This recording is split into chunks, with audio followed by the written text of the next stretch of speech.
time mi guys kay wa mi mga kwarta guys. Mang-interview mi diri guys. Vegetable farming guys. Post harvest unsaon nila pag process sa ilang pag deliver, pag transport nila sa ilang product, pag harvest sa nila. Kauban guys. Guys, biyaan ko ba? Gusto daw siya mag-vlog pero ako na lang mag-voice over ani kay maulaw na siya. Seryoso kaya guys. Katawa na siya guys. Naulaw na guys.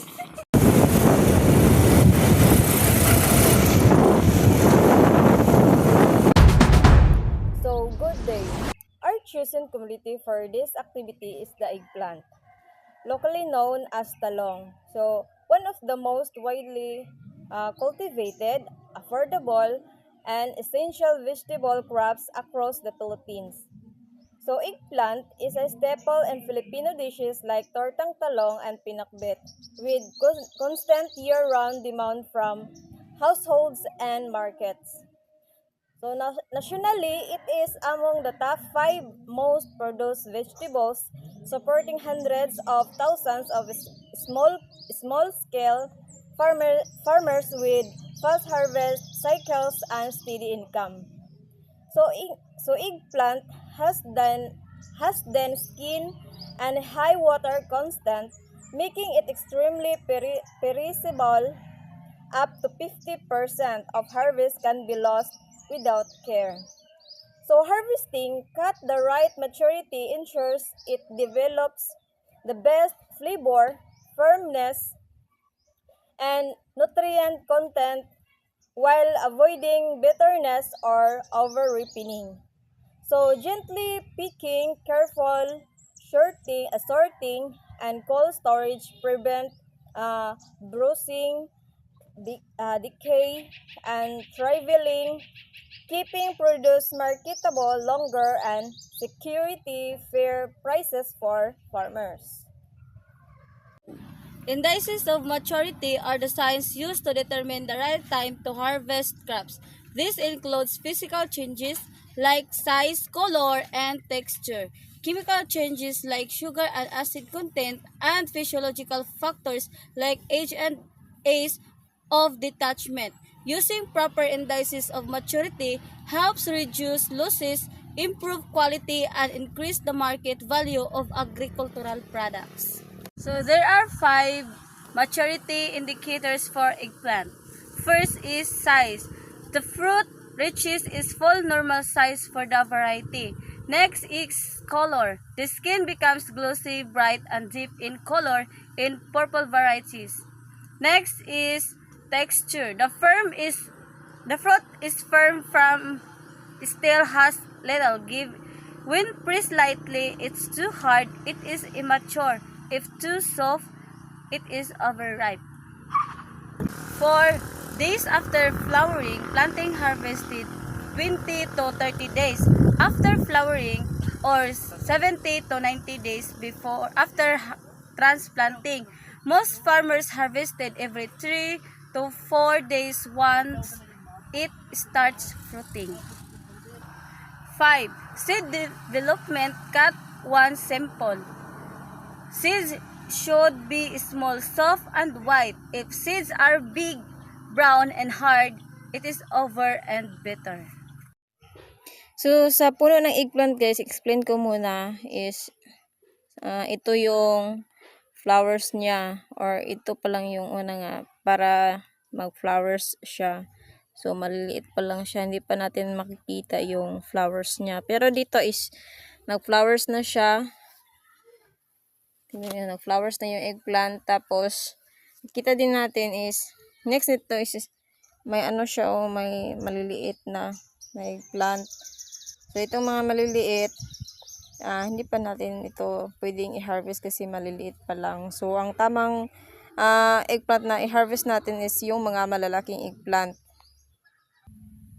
So, ito yung malalaking eggplant, no? So, pwede na to i-harvest.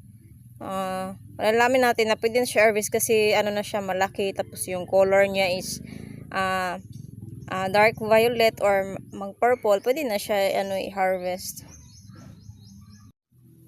So ito pwede na natin to i-harvest kasi malalaki na. So first step, mag-harvest tayo ng eggplant. So dito is may handa po kaming basket para dito namin ihanda yung or dito namin ilagay yung eggplant na nakuha namin lahat para hindi kami mahirapan magdala. Tapos ito is may scissors kami para ito yung panggamit namin pangputol sa eggplant na kukunin namin. So let's go.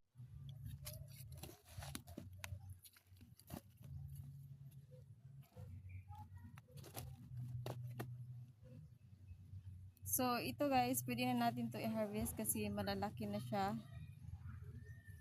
Harvest na natin.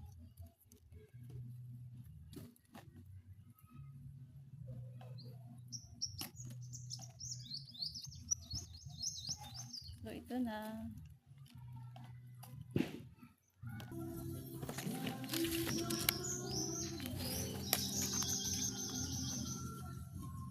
So, ito din, pwede na to ma-harvest. Harvest na natin.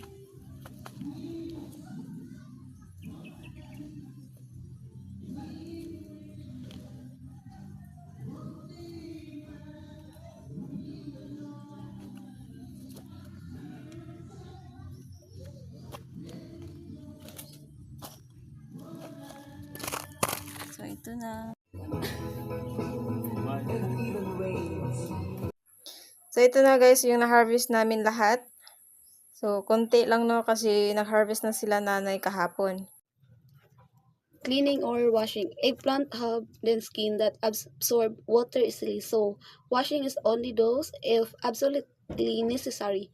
If needed, use cold or clean water or a soft cloth to gently wipe dash or farm debris, so do not soak or scrub hard.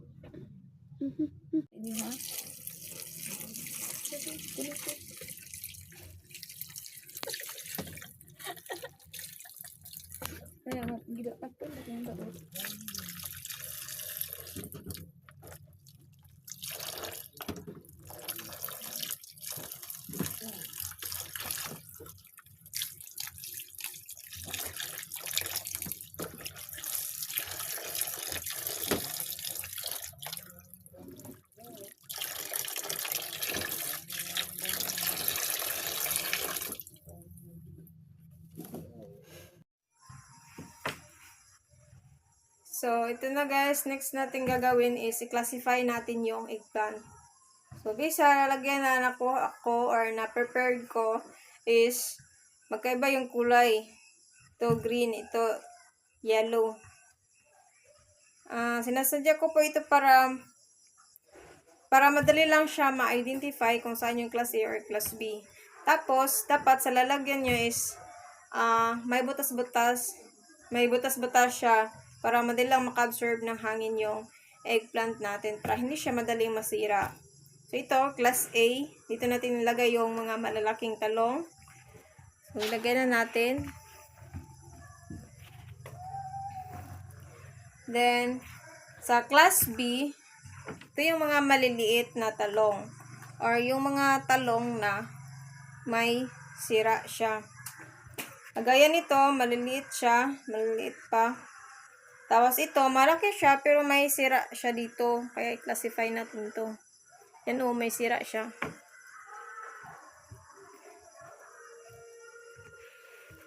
So, yun. Ito na. So, ito na guys. So, pagdating sa pamilihan is, syempre, makikita na natin na naklasify na siya yung eggplant natin. Ito yung class A, mga malalaking talong. Class B, ito yung mga maliliit at saka yung may sira na talong. So, dito is, pwede siya maibinta. Pero, yung kaibahan niya is, magkaiba yung presyo niya. Kasi, syempre, ito yung mga malalaking talong is, mahal yung presyo niya. Kasi, maganda yung tsura niya. Tapos, ito is mura lang kasi, maliliit yung talong. Tapos, may sira. Proper post-harvest handling builds on this foundation careful sorting, cleaning, packaging, storage, and transport protect eggplant from damage, slow down ripening and decay, and greatly extend their shelf life from just 2 to 3 days at room temperature to up to 10 days under ideal condition. When produced, stay fresh and unblemished. It meets strict market standard, whether for local wheat market, supermarket, or even trade to other province. This directly raise its market value, reduce huge financial losses for farmers, and gives consumer safe high quality vegetable they can trust. Knowing when to harvest and how to care for our crops after picking is just a good practice. This is the key to making eggplant farming more affordable, sustainable for everyone in the supply chain.